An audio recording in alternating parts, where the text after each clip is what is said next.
ஒரே நல்ல நவகிரக கோயில்கள் எல்லாத்தையும் சுற்றி பார்க்குறதுக்காக டிஎன்எஸ்டிசி சிறப்பு பேருந்தை அறிமுகப்படுத்தியிருக்காங்க. அதுவும் 750 ரூபாயில் ஒரே நாளில் நவகிரக கோவில்கள் எல்லாமே சுற்றி பார்த்துடலாம். கோவில் நகரமான கும்பகோணத்தை சுற்றி பல சிறப்பு வாய்ந்த 1000 கோவில்கள் அமைஞ்சிருக்கு.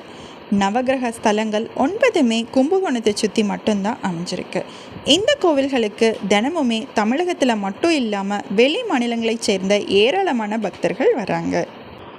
பக்தர்கள் நவகிரக கோவில்களை சிரமம் இல்லாமல் தரிசனம் பண்ணுறதுக்காக கும்பகோணத்திலிருந்து ஏசி பஸ்ஸை டிஎன்எஸ்டிசி இன்ட்ரடியூஸ் பண்ணியிருக்காங்க. தமிழ்நாட்டோட எந்த மாவட்டத்தை சேர்ந்தவங்களாக இருந்தாலும் வெளி மாநிலங்களை சேர்ந்தவங்களாக இருந்தாலும் ட்ரெயின்லேயோ பஸ்லேயோ நீங்கள் கும்பகோணத்துக்கு வந்துடலாம். கும்பகோணத்திலிருந்து டிஎன்எஸ்டிசியோட சிறப்பு பேருந்தில் நீங்கள் 9 கோவில்களையும் சுற்றி பார்க்கலாம். சனிக்கிழமையும் ஞாயிற்றுக்கிழமையும் மட்டுமே இயங்கிட்டு இருந்த இந்த சிறப்பு பேருந்து இப்போ தினமுமே இயங்கும் அப்படின்னு அறிவிச்சிருக்காங்க. காலையில் தொடங்குகிற இந்த சுற்றுலா சாயங்காலம் நிறைவடையுது. இதற்கு ஒருத்தர் 750 ரூபாய் கட்டணமாக செலுத்தணும்.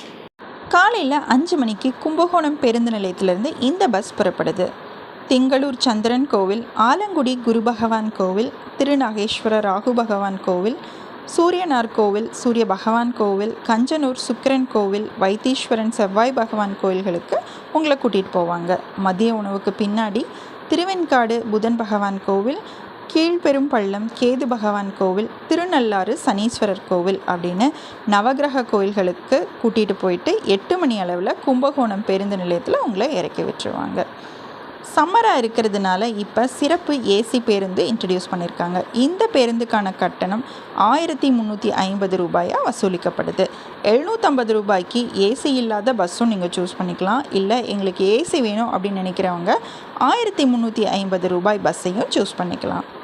இந்த பேருந்தில் நீங்கள் பயணம் செய்யணும் அப்படின்னா www.tnstc.in அப்படிங்கிற இணையதளம், அப்படி இல்லைன்னா மொபைல் புக்கிங் மூலமாக நீங்கள் முன்னாடியே முன்பதிவு செஞ்சிடணும். முன்பதிவு செஞ்சு ஆன்லைனில் நீங்கள் டிக்கெட் எடுத்துக்கணும். முன்பதிவு செய்கிற பயணிகள் மட்டும்தான் சிறப்பு பேருந்தில் கூட்டிகிட்டு போகிற மாதிரி ஃபெசிலிட்டிஸ் இருக்குது. நீங்கள் அங்கே போய் நேரடியாக டிக்கெட் வாங்குற மாதிரி ஃபெசிலிட்டிஸ் இல்லை.